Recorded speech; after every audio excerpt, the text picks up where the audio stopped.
Hello. I'm wondering how you're doing today. Because the truth of the matter is, sometimes I feel like I'm doing okay. And then there's sometimes when I'm like, ah! And I feel actually crazy and beside myself and sad and mad and glad and astonished all at the same time. Like I'm thinking that a lot of you are feeling as well. Just that sort of, what is actually happening? Like, how is this possible?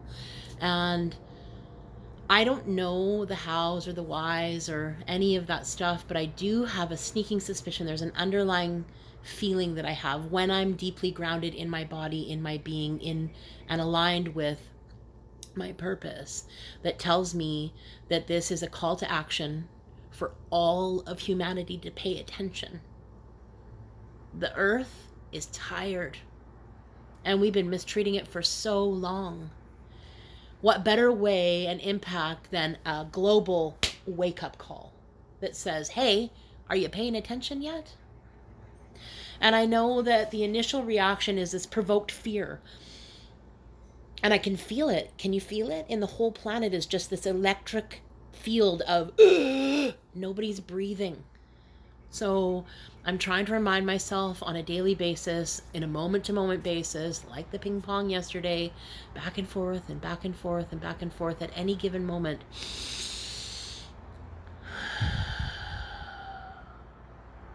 Right. What can I do? What will I do? And when I'm aligned with that place inside of me, then I can make wiser decisions because I'm not then the fear itself. I'm the watcher. Oh, isn't that interesting? There I am again. I wonder why I'm doing that. I wonder what purpose it serves. And oh, right.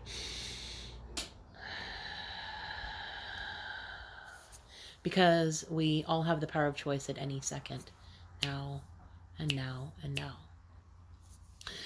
I've been trying to reframe this whole situation as some of the positives and reframing it as an opportunity instead of, oh my God, we're being done to. Here's an opportunity. We're being given an opportunity to go home when possible, to spend more time with our loved ones, sometimes in isolation, but thank God for technology. Thank God that we can do videos and video calling. Today we had an 8-way video call with my family. It was just awesome. It was like, yes, there are other ways that we can connect. Now we're getting creative about how and what that can look like. So that's what I mean by opportunity. And I know that for myself, I vacillate all the time between, oh my God, I'm in this horrendous fear, to all is calm and okay with the world. Today, the card that I pulled was Catch Me. Trust, surrender, leap of faith into the unknown. I don't think humanity's ever been at such an unknown before, collectively, potentially, for sure in the history of my life, but potentially the history of the world as I know it or experience it. So I just want to read you a little piece of this because it was meaningful to me. Experience is our teacher, but we must not live energetically in the past. To do so is to risk never changing, and change is life itself. This fairy is taking what seems to be a great risk and doing the impossible. So if this card shows up, it could well signify that you need to trust your inner voice more. I know for me, my inner voice has been convoluted with all the rhetoric that I've believed over the years about my worth, my feelings, people telling me that my opinion was wrong. An opinion cannot be wrong, by the way. And you can have more than one opinion, and no one's wrong, which is the greatest news ever. You need to walk towards your own precipice, your own impossible feat, and take a chance. What could that be? Knowing you will get through a tough situation? Finding your voice and speaking your truth. Believing in your abilities. The being in this card may not have wings, but she has faith and such trust. What are you placing the power of your belief in? Is your belief supporting you or hurting you? What innate aspect of your wisdom do you need to reconnect with? Ask for help and assistance in facing your fears and walk into the future without having a guarantee, because there are no guarantees. There is only the magical power of trust, faith, and surrender. And you'll be uplifted and safe as long as you focus on staying out of fear and feeding faith.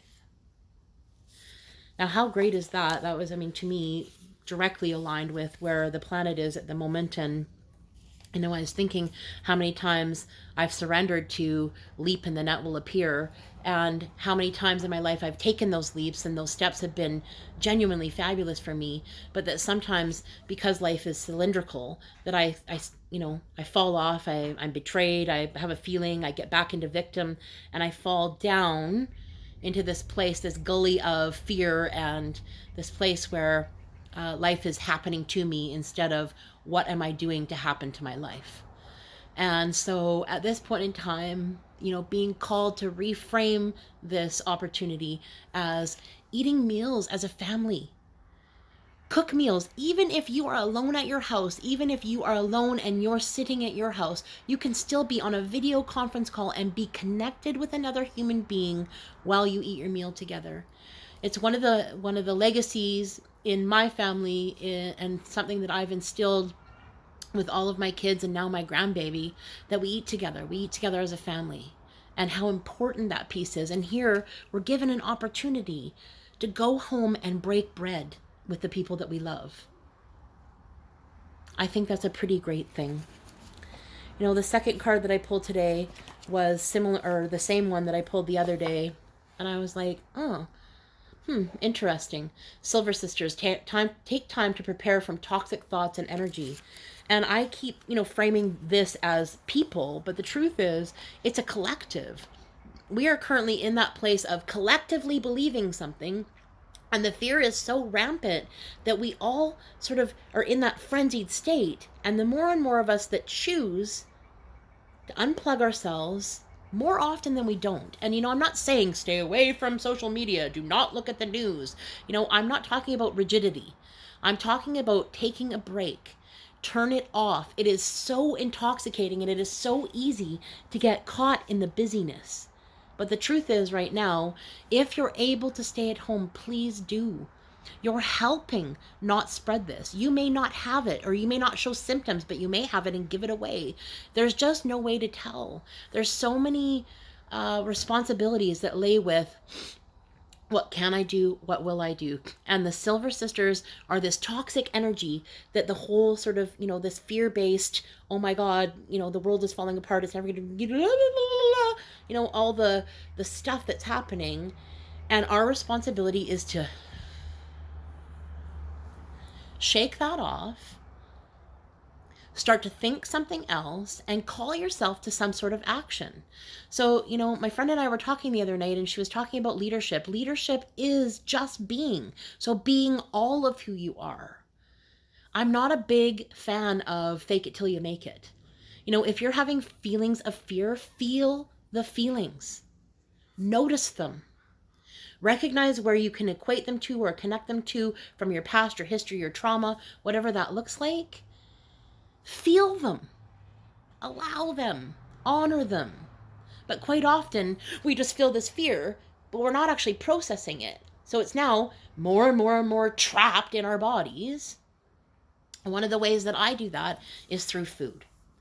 So, as I'm cramming stuff down, trying to hold in those feelings from being felt, instead of just sitting with them, asking them what they need, letting them be seen and heard, and allowing them to dissipate, returning them to the earth, breathing them out, and allowing the stuck stuff to come unstuck.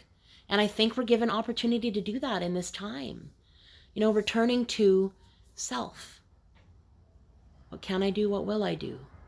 What do I need to do? What do I need to tell myself the truth about? And I know that I'm not the only one about that either. And lastly, I picked Fairy Lovers, and the first time it fell out of the deck, I was like, I'm in a relationship, I don't need that one. And then I chose it as the third card. So I'm like, okay, clearly I'm wanting to take a look at this.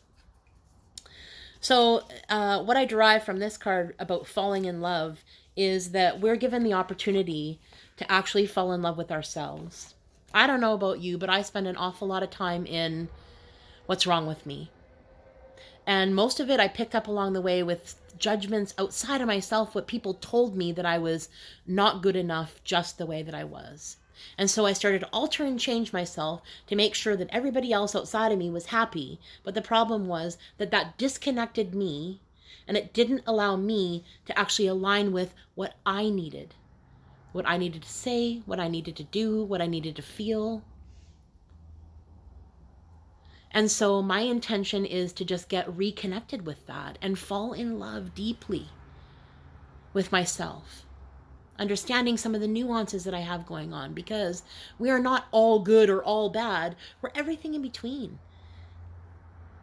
You know, I have really negative, crappy moments where I'm kind of a bitch to my boyfriend and you know, other people out there. And then I have other compassionate moments where I'm very deeply moved humanitarian. Both of those things exist in me all the time. So at this point in time, it's my responsibility to get clear about some of the things that I want, get clear about some of the things that I don't want, clear those things, sit with my feelings, and move forward. You know, I think I'm going to save that one for tomorrow because we've got lots of time together. So for now, I'm going to let you know that I see you, I feel you, I love you. And I hope that today you take at least one moment away from whatever you're doing and really land with yourself and allow yourself to see yourself how the world sees you. In your lovingness, in your kindness, in your warmth, in your understanding, in your compassion. We are love. We are love. So radiate it out because the world needs a whole lot of it right now. I love you, and I'll talk to you tomorrow.